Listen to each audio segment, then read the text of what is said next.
हाँ, नमो बुद्धाय साथियों। ये आज जंतर मंतर पर जो धरना आंदोलन चल रहा है, बनते विनयाचार्य जी 13 मई को इलीगल तरीके से अरेस्ट कर लिए गए। अभी तक उनको जमानत नहीं हुई है और वहाँ कुछ घात करने वाले लोगों ने ही बिहार सरकार को मदद किया और 2 तरफा एफआईआर दर्ज किए गए, जबकि 13 तारीख को मैं वहाँ मौजूद भी नहीं था।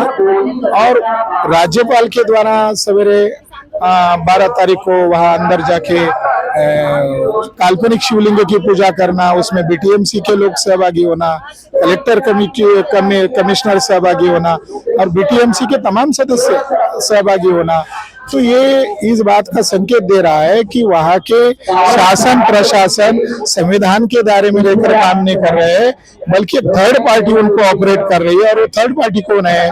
जिसको नीतीश ऑपरेट कर रहे हैं। नीतीश को ऑपरेट कौन कर रहे हैं? नीतीश को ऑपरेट आरएसएस बीजेपी कर रहा है।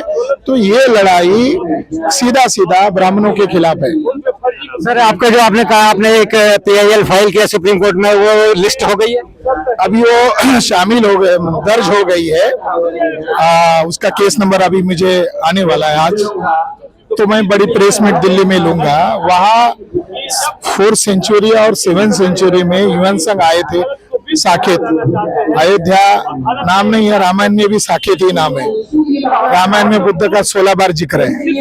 तो वो जो जगह है वहाँ 4 बड़े स्तूपास थे और एक स्तूप के अंदर बुद्धा के रिलीक कास्केट रखे हुए, जिसको उन स्तूपा को ब्राह्मणों ने ब्राह्मणवादी नाम दिए। उसमें से एक को कुबेर पर्वत कहते हैं, जिसके अंदर बुद्धा के शरीर अवशेष है। उस स्तूप को तोड़ने की ज्यादा संभावना है, जहां तक मुझे जानकारी मिली। तो उस स्तूप को बचाने के लिए हम लोगों ने एक याचिका दायर की है। तो हिंदू मुसलमान के नाम पर तो बौद्ध इतिहास तो दब जाएगा, मगर ब्राह्मण और बौद्ध के इतिहास के मुद्दा को अगर बनाया जाए तो वास्तविक इतिहास तो सामने आएगा। हम चाहते हैं कि वो सामने इतिहास आ जाए। तो सर अभी मतलब कि और आगे वो सुप्रीम कोर्ट में और क्या, मतलब सुप्रीम कोर्ट में और आप क्या रणनीति है? वो भी पूछेंगे कि चंद्रचूड़ को राम कौन से तारीख को मिले थे, किधर मिले थे, उसका कोई फोटोग्राफ सेल्फी बना के रखा था क्या, ये पूछेंगे जरूर।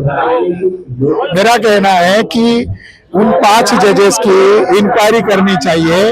उन 5 जजेस ने दलाली किया है, उन 5 जजेस ने समझौता किया है। चंद्रचूड़ है, रंजन गोगोई है, बोबड़े है। बोबड़े तो खानदानी आरएसएस का वर्कर है। तो ये जो जजेस है, ये जजेस ने भारत के लोकतंत्र पर कलंक लगाने का काम किया है।